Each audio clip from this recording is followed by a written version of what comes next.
Or is there a limited pact that's likely to be announced? We decode how big a game changer this could be for India. 5 nations in 8 days. Prime Minister Modi's longest foreign tour focuses on diplomacy and securing critical minerals for India. We tell you the top gains from this visit.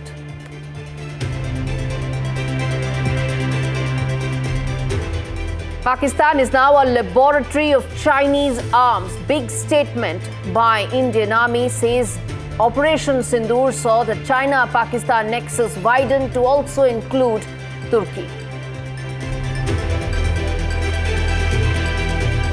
Ahead of the 90th birthday celebration of His Holiness Dalai Lama, focus returns on the Tibet-China issue after Dalai Lama snubbed Beijing on the issue of his successor.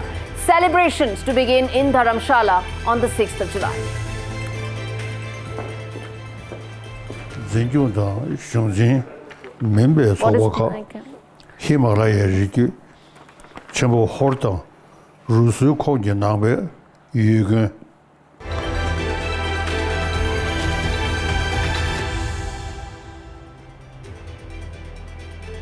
Our big story on the show this week on India Ascends, the India-US trade deal, a pact that's been in the offing for some time, but really picked up pace after the April 2nd tariff bombshell that Donald Trump hit the world with. But by all accounts, it is likely to be a mini deal. That's what many are expecting. Unlikely to be a full-blown agreement, which may take more time and more negotiations. Now let's decode that. But make no mistake, viewers, India is playing hardball. It's not conceding ground to American businesses, not till there is adequate compensation. And that is the big story. US has been pushing its agriculture and dairy products to promote its farmers. Something you can see, it wants to do that. And that's been one of the biggest contentions, a politically powerful action, the American farmers. While India has been resisting tariff concessions on agri-goods to protect our farm base, to ensure that low-priced American agriculture and dairy products do not flood our markets. But that's just half of the story. The other half is that the Indian farmer needs support. He needs the cushion from policymakers, and I'm going to tell you why. There's a reason for it. Look at the difference that exists between the Indian farmer and the American farmer. The average Indian farm is about a little over 1 hectare. Now compare that to America, which is about 185 to 187 hectares. That's the difference. Now the herd size, that's also about 100 times more, 2 to 3, 4 farm animals on an average farm in India as compared to hundreds in the US. Now this means that an American farmer that's part of the powerful lobby and one of President Trump's core base, remember, his base actually exists between the two shores in America, between the two coastlines. He's pushing for opening up of the agri sector in India because there are economies of scale there, and that is going to put the Indian farmer at a huge disadvantage. Now talk about the other contentious issue, which is the genetically modified crops, which India doesn't allow, which most of the US crops, whether it's corn, whether it's soya bean production, they are all GM based. And that is another critical issue that's unlikely to be thrashed out right now, but probably would need more give and take. But the one give and take that India has agreed to is for dry fruits and apples, not for corn, soya bean, wheat and dairy, but for dry fruit. This matters even more since it involves political states of UP and of Bihar. And on the outside, now let's look on the side of agriculture. America wants that India should cut duties when it comes to whiskey, when it comes to cars. But then there should also be a commensurate reciprocity that it has to extend. And that is for India's labor-intensive industries, which is footwear, garments, and several others. And as India keeps its national interest at the center, what's expected is a deal that's likely to focus on some middle ground that could be it on a few set of sectors. May not include all of it, may not be a big comprehensive deal, but something that could be more middle ground in its nature. But let's be clear, a limited trade deal is actually better than not being able to thrash out any settlement whatsoever. Because A, it will mean the focus will be on specific sectors where trade can actually boom. The 500 mission that is there could actually take off from there. And it would also mean that negotiations can continue on some of the contentious aspects. And the second is an equally important point, which is that could be the consequence is that with the trade deal out of the way, focus may come back on strategic aspects of the relationship. And that's equally important, that once some sort of a trade deal is thrashed out, then the focus can be on what all and what else can this relationship offer. And I think that's the significant part as far as this trade deal is concerned. And to talk more on that, let me now get in the first top voice on the show.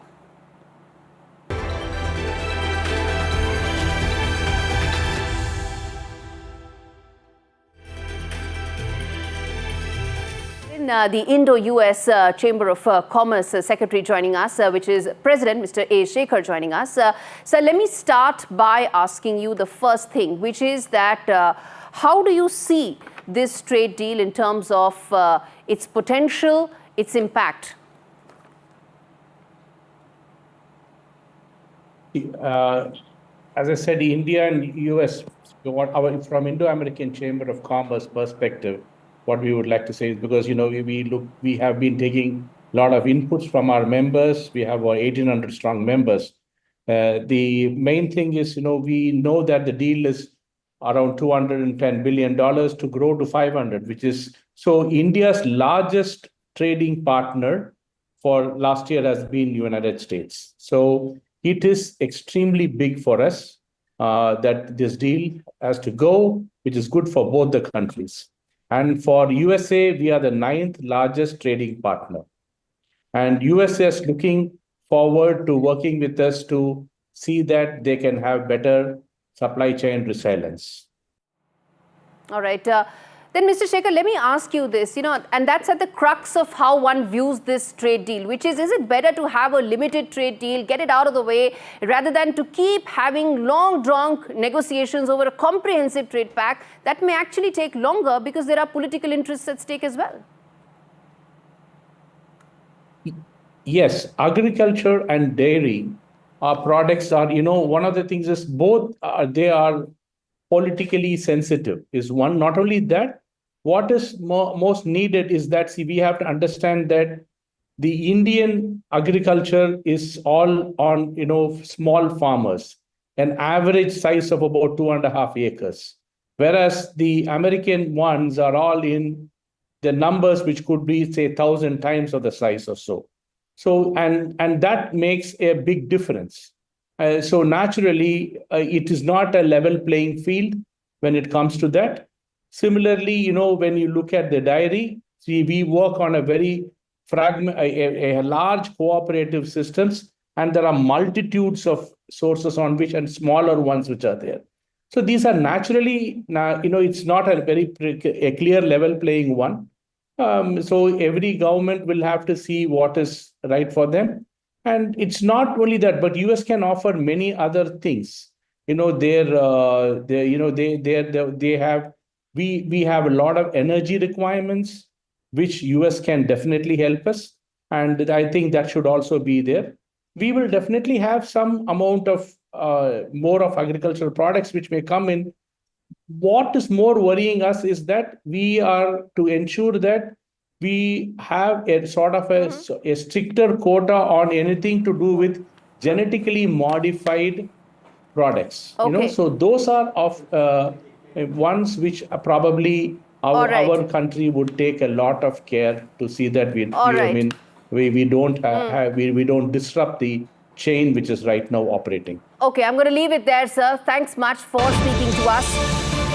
There's breaking news coming in as we talk about how India is playing hardball because its interests need to be protected. There's breaking news coming in mentioning just that as these negotiations are continuing, it seems that one cannot only be talking about negotiations through the prism of deadlines. And I think that's extremely important that Union Commerce Minister Piyush Goyal on the trade deal has said and made a very important statement that negotiations are underway, but an FTA will be done only when it's a win-win. Let's get in my colleague Himanshu Shekhar for more on this. All right, let's get in Himanshu for more on this. Himanshu, you've been speaking to your sources and the government is also very clear. A trade deal will happen, but only when Indian interests are protected, secured and addressed. That's right, and that is the important message that Commerce Minister Piyush Goyal has just now given in Bharat Mandapam. He was here for the toy-based program, And when we asked him how much hopeful he is of an interim India-US trade deal ahead of the July 9th deadline, he made a very important statement. I think a couple of things that he has said, I think, is a very clear indication that India, of course, will put its national interest at the front before finalizing any such trade deal with the US. He said that we are not only talking to US, we are talking to the EU, we are talking to Oman, we are talking to New Zealand. Any developed country, if it wants to do a free trade agreement, we are ready to start talks with them. But these free trade agreements will only be signed if it supports or helps India's national interest. He said that we never get into a free trade agreement or any kind of trade deal with a specific deadline in mind. For us, the topmost priority is India's national interest. And it's only when we are convinced that India's national interest is being served in a trade deal, then only we agree to such trade deals. So I think in many words, he has made it very clear that whether it is the interim trade deal or the BTA talks that are going on with US or FTA with any other country, India, of course, will give topmost priority to its own national interest. And I think the timing of Commerce Minister's statement is very, very significant. It comes at a time when we have been told by sources that the deal now is in the very, very final stages.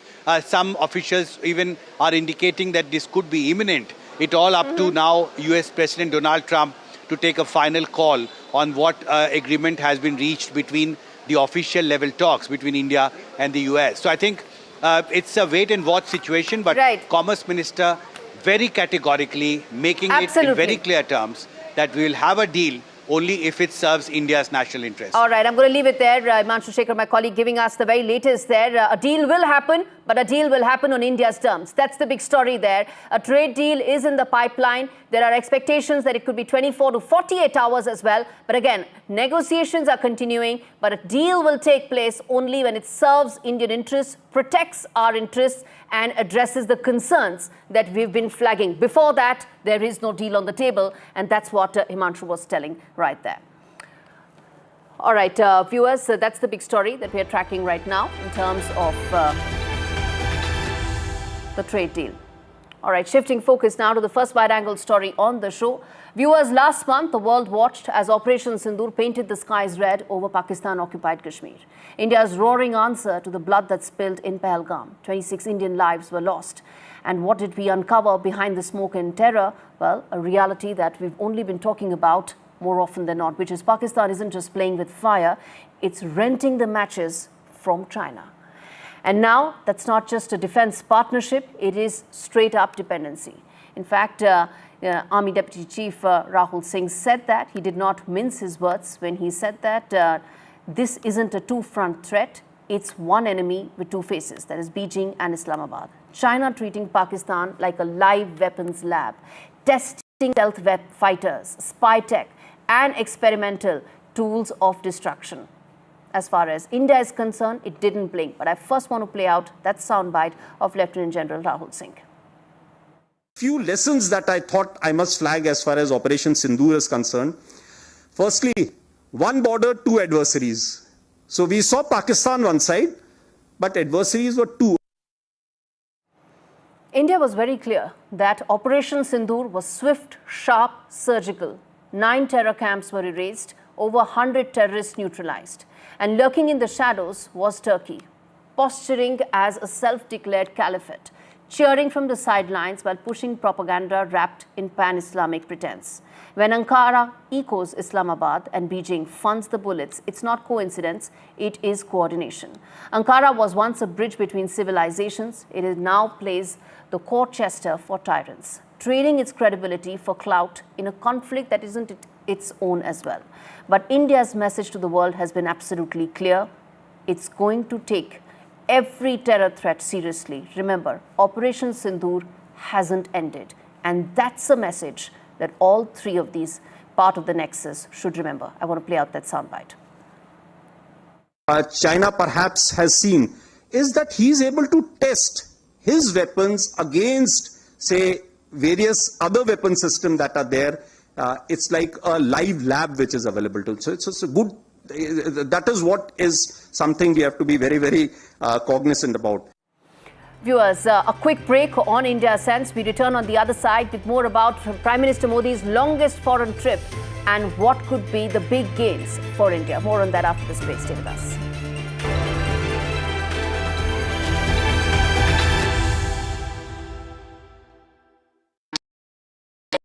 तू ही तो है जिसकी सच्चाई वाली clarity की वजह से मैं आज यहाँ हूँ। गोल्ड प्लस सिल्वॉक्सी मिरर्स, ऐसी क्लैरिटी कि आपको सिर्फ सच नजर आए, चाहे कितने भी साल बीत जाएं।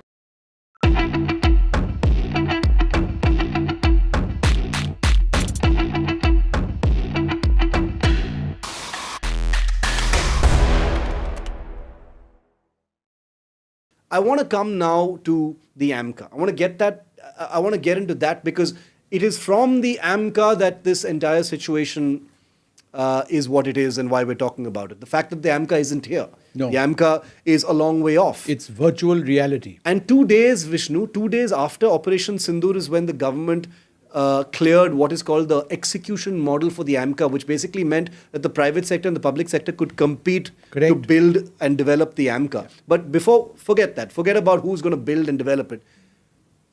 Where are we with the AMCA and how far away is it?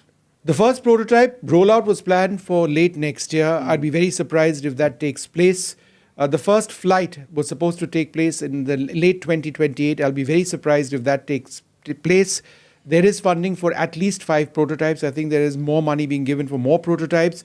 Certification scheduled for 2032, right? And induction starts from 2034. That's the best case situation as of now. Yeah. Now, this means that Pakistan, once they start acquiring the J-35 at some stage this year, assuming that they get even 10 every year, it'll be actually at a faster rate, they would be operating stealth aircraft for 10 years, a full decade before India starts acquiring our first one. And with this being our first platform, the AMCA has to really deliver. Yeah. It has to be current.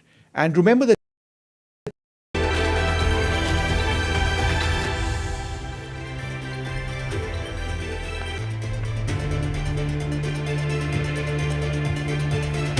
Viewers, Prime Minister Modi's longest foreign trip is at a time of rising geopolitical flux that is taking place and growing strategic competition in terms of securing critical resources. The trip has 2 clear goals: deepening South-South cooperation and ensuring uninterrupted and secure access to rare earth minerals that are vital for India's green and tech future. Right now, China owns a large part of the global critical mineral supply chain, and India wants to have its own supply, which is why each of these 5 countries are so important. And I'm going to put that out for you to understand what are our gains from each of these countries where the Prime Minister has visited and will go. First up is Ghana, where this is a place where we rely on most importantly, gold. 70% of imports that come from Ghana are actually gold. The total amount of investments that India makes here is about $2 billion. Half of it is in terms of direct investments, and the remaining half is in terms of line of credit. India is a big investor here, and these investments give us the kind of strategic heft that we want in a country which is very rich in one of the minerals that we need significantly. India is also one of the largest consumers of gold around the world. Securing that is so important. Let's now move ahead and tell you about Trinidad and Tobago, where the Prime Minister is right now,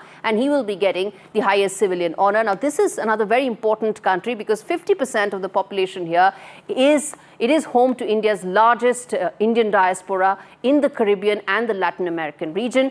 50% of them are from Indian origin, and major items of imports for India include fuels and oil that are key to trade. There is an underlying theme here, which is critical minerals, and you're going to see that in every country. Here in Trinidad and Tobago as well, it is people at one end and energy, and securing that is the other aspect. Let's move ahead to Argentina, where the Prime Minister will head to. Now, this is extremely important because there are 3 aspects here. One is the Prime Minister Modi's bonhomie with Javier Milei. That is going to be on display. Both these leaders have a similar kind of chemistry. They are strong leaders. They enjoy mass popularity. They've had turnarounds. So I guess that is going to be a very important takeaway here. That is on a people-to-people, personal rapport kind of a thing. Second important part is that Argentina has the second largest shale gas reserves in the world. And that is very important for a country that imports 85% of its fuel needs and is the world's second largest importer. So if we are able to secure our energy needs by reaching out and collaborating with Argentina, that could be the biggest highlight and takeaway of this entire visit. Add to it the fact that the lithium that is there, the lithium reserves in Argentina, again, one of the largest in the world, could actually power our clean tech ambitions. That's as far as Argentina is concerned. 54% of India's lithium right now comes from China, and Argentina can help us reduce that dependence. Let's now move ahead to Brazil, which is extremely important because there is the BRICS summit where the Prime Minister will be, and doubling down on the South-South diplomacy is going to be extremely important, consolidating the position of India as the voice of Global South, speaking up for the Global South, representing the Global South has been one of the lasting legacies in the last couple of years for the Prime Minister, for this government, and that is likely to be further stepped on here. It's also going to champion the joint stance against global terrorism. This is going to be a key theme as far as the BRICS summit is concerned, and that's going to be important for India. Let's now go ahead to the last stopover for the Prime Minister. The fifth country that he will go to is Namibia. This is not just about in how many decades there is an Indian Prime Minister that is going there. It's important, but there is an underlying theme which is about going to countries where you secure your uranium, cobalt, rare earth minerals supply, and that lithium and graphite being two, and that is going to be the key highlight. Hydrocarbons. Namibia is the richest in terms of hydrocarbons in that entire belt, and being able to secure some sort of a cooperation there, some broad understanding, could actually be a big boost. Now, this is longest foreign trip of the Prime Minister, coming at a time of rising geopolitical flux, and ensuring that this critical resources are secured for the long term is going to be extremely significant. Let's now get in Javed Ashraf, Ambassador, joining us for more on this. Second top voice on the show, Ambassador Ashraf, thanks so much for speaking to us and being patient as well, sir. My first question to you, we highlighted for our viewers the significance of each of these visits, each of these countries from a larger strategic point of view. Your thoughts about them? Well, I think you have already said whatever has to be said on each of those countries. You've spoken in great detail about it. So I don't know what your question is all about now. All I can say is that what would be your expectation, sir? Your expectation from the my expectation, no, I think your real challenge is always going to be execution and implementation. We speak about rare earth. We've had that, ongoing with Japan for 10 years. We've not achieved anything. So to me, always these visits produce a lot of agreements, memorandums of understanding, intentions, wonderful joint statements. But what we have to see is how quickly we are able to implement and execute these. And that's not always an easy task in our system, and which is where we sometimes find the gap between our ambitions and our reality. I was listening to your interviews on two issues. The one was, I was very frankly surprised by the kind of attention that is being paid to Lieutenant General Rahul Singh, saying that China is using Pakistan as the weapons lab. That is known for the last 10 years. I mean, there's enough intelligence and evidence to show that. The big question was, what have we done about it for the past 10 years? And we are still, I can tell you, at least a decade away from even coming close to meeting the kind of technological levels that China has achieved. And I'm still very skeptical that we will even achieve those levels. But coming back to the issue at hand, I think what we have to see two things over here. There is the BRICS meeting, which has, since last year, gained a lot of global attention, especially in Europe and the United States. They see this as a true challenge to the West-led international order. And I was, in fact, I can tell you that many of them have raised the question as to why so many countries are queuing up to join BRICS and nobody's really knocking on the doors of G20. And this is, I'm paraphrasing a quote from President Emmanuel Macron to his heads of the mission. Right. And the reason is that there is a real craving in the world for a truly multipolar order, for the institutions of global governance, economy, finance, trade, security to be more inclusive, participative, and more responsive to the needs of the global South. So that's the most important thing. And this is something that is at the heart of what India is trying to achieve. Let me butt in there, sir. Hold your thought. The question you mentioned about the fact that the global South is going to be important. You mentioned the fact that multipolar world is the need of the hour. In terms of the BRICS summit, your expectation in terms of what could well, I think achieved? the BRICS summit from our point of view, and then of course some of the sheen has been taken away by the absence of President Xi and President Putin. But then you see a very expanded presence. You see now 10 members are there. Plus you also see a number of countries from Asia and from Europe and from Latin America and Africa that are invited as sort of as observers or dialogue countries. So that is in a sense reflecting a much more inclusive global perspective. So from our point of view, there are three things to bear in mind. One objective is to advance use BRICS as a platform to advance our goal of creating a more inclusive, participative, representative international order and international institutions, including to see more development assistance, to see more being in the going to the global South. And second, to have the global South's voice more reflected in the decisions that affect the world, and to be, since they are not at the table, to find a ways in which their voices can be represented on the tables that make the decisions. The second thing of interest to us here is frankly what we can do to increase intra-BRICS cooperation. And you've seen New Development Bank, currency swap arrangement. There are so many initiatives that have been started. And remember here that there are new members that also bring a lot of equities, a lot of assets, and a lot of value to intra-BRICS cooperation. And the third, and it's a very important point, is that while we deliberate on political issues of the world, India is very, very concerned and is very clear that BRICS should not be turned into some sort of an anti-Western platform. I mean, this is not supposed to be a new instrument of creating a global division between the East and the West, which reprises the kind of Cold War politics that we saw in the 20th century. And a lot of our energy is devoted, in some sense, to balancing this aspect, to focus on the positives, not on the negatives. So that's the BRICS part of it. All right. That's a wonderful note to end this on. Ambassador Javed Ashraf, thanks so much, sir, for taking out the time to speak to us. And once again, thanks for your patience. Breaking news takes precedence over everything else. I'm going to wrap this up right here, this edition of India Sense. Thanks so much for watching, viewers. On the other end of this break is The Southern View, the show that's flashing at the bottom of your screens with my colleague Vasudha Venugopal and Veera Raghavan. Stay tuned.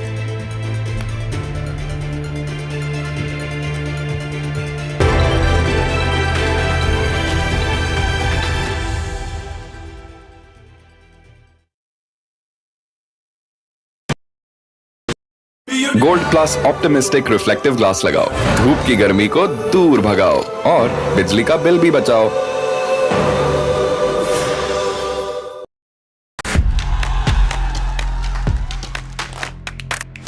बदलाव की इच्छा रखने वाले लोग, उनको यह तय करना है कि वो जनसुराज जैसे नए विकल्प को चुनते हैं कि फिर पिटे पिटाए अपनी पुरानी व्यवस्था में जाना चाहते हैं। मैं चिराग पासवान पूरी तरीके से बिहार विधानसभा का चुनाव लड़ने के लिए तैयार हूँ तत्पर। तेजस्वी जी मुख्यमंत्री बने हैं, हमारी पूरी सपोर्ट है उनको। हम किंग मेकर की भूमिका में रहना चाहते हैं। ये लोग घर से बाहर नहीं निकल पाते। प्रधानमंत्री जी को बताना चाहिए कि इनका जो बिहार में जो सरकार है, 50% जो नीतीश जी की मंत्रिमंडल में जो लोग बैठे वो परिवारवादी लोग हैं। वो अपने आप को भी परिवारवादी बोले। जंगल राज लाने वाले मौका देख रहे हैं। अपने पुराने कारनामे करने का मौका ढूंढ रहे हैं।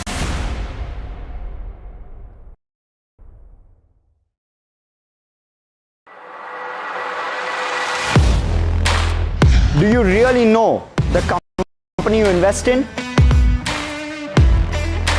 What is the real picture behind presentations and claims?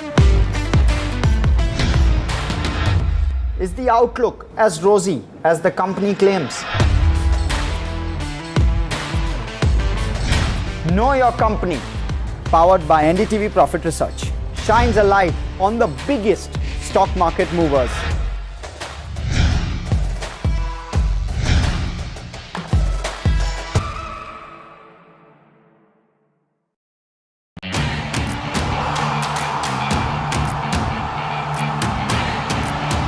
Some say sport is a matter of life and death. The truth is, it is far more serious than that. Sport is about ecstasy and agony, about pain and suffering, about joy and much more.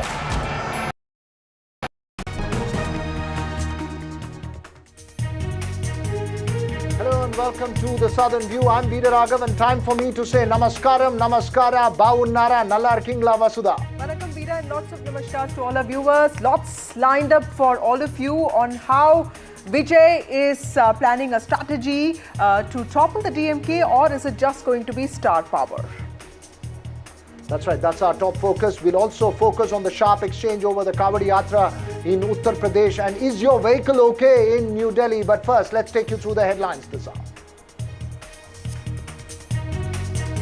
Five nations in 8 days. Prime Ministers. Prime Minister's power tour. In 8 days, Prime Minister Modi's longest foreign tour focuses on diplomacy and securing critical minerals for India. The Indian Army calls out the Pakistan-China nexus during Operation Sindoor. Deputy Army Chief says an overwhelming 81% of Pakistan's military hardware is of Chinese origin, with China using the country like a live lab to test its military tech. Well, Tamil Nadu's custodial death case invokes sharp reactions. The post-mortem report reveals over 44 injuries in the victim's body, and that indicates a case of severe torture leading to death.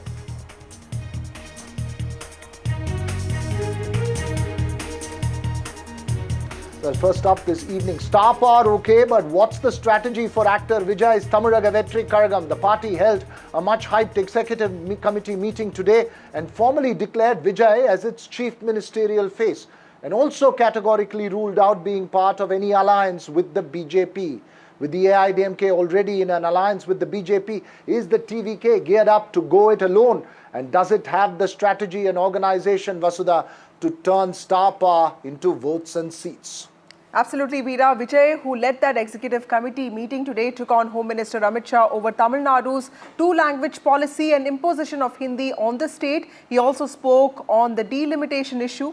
Vijay also took on the DMK and the Tamil Nadu government over several issues. The key question, though, how much will his entry change the political landscape of Tamil Nadu?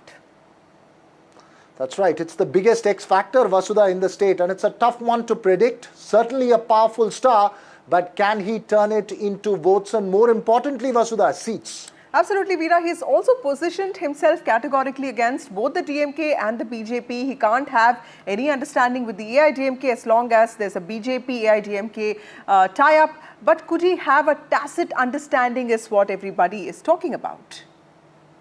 That's right. We'll put those questions to someone who may have the answers from Vijay's political party. But first, listen in to Vijay at his party meeting.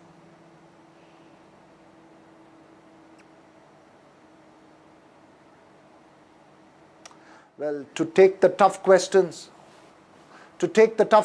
on the immediate road ahead, Dr. Arun Raj, General Secretary in the TVK, joins us live. Arun Raj, thanks very much for speaking to us. Two questions to start with. One, is it categorically clear now that the TVK will have to go it alone as a third force in the state against the DMK and AIADMK? And two, is there too much reliance on Vijay star power? Does the party have the organization and candidates to turn that into votes and then into seats? Yeah, hello. Thanks for having me here. Am I audible? Yes, you are. Please go ahead. Yeah. See, our leader had declared even in his very first party conference last year, that BJP is our ideological enemy and DMK is our political enemy. So what has been made evidently clear was colored by DMK, some people like DMK IT wing, who are constantly trying to portray as B team of somebody, B team of BJP, to be specific. And also, as one of your anchor mentioned, there were a lot of questions that whether there is any tacit understanding with the BJP and all. So they were questioning our credibility. Tamil Nadu is basically a Periyar's month, the Periyar soil, where we are strongly against BJP in any form, be BJP and RSS ideology in any form. So by today's resolution, we have made it amply clear that there will be no direct or indirect alliance or understanding or any form of compromise with this BJP. Coming to your question that whether we are ready to go with go alone or whether we have this organizational might, whether we can have this, we will be able to form the government or not. I have two points to say. The primary reason is that the present DMK government has earned a lot of anti-incumbency. Each state they are governed, it is earning anti-incumbency every day. See, you take the case, for example, this latest custodial death. No, there may be many criticism against the government, but a custodial death, that too, this is a 25th custodial death ever since DMK took over. As can be seen from this postmortem, nearly 48 injuries has been identified in that by the postmortem's report. So such is the police brutality, and the CM didn't have this basic or moral responsibility to even personally go there and give some consolence to the family. Right. Mr. Arun Raj, I heard what you had to say about the BJP, but when it comes to the AIDMK, would you be okay with an alliance with them if this alliance with the BJP had not worked out? Because that would only consolidate all the anti-incumbency votes. This, people of Tamil Nadu have witnessed both DMK regime and ADMK regime for the past years. And if you take any common citizen, they genuinely expect a change. This is what the predominant sentiment throughout Tamil Nadu, and they were desperately, looking for someone who has this wherewithal to dismantle both these regimes. And once our TVK party was launched, and our leader has proclaimed the ideology there, it has given a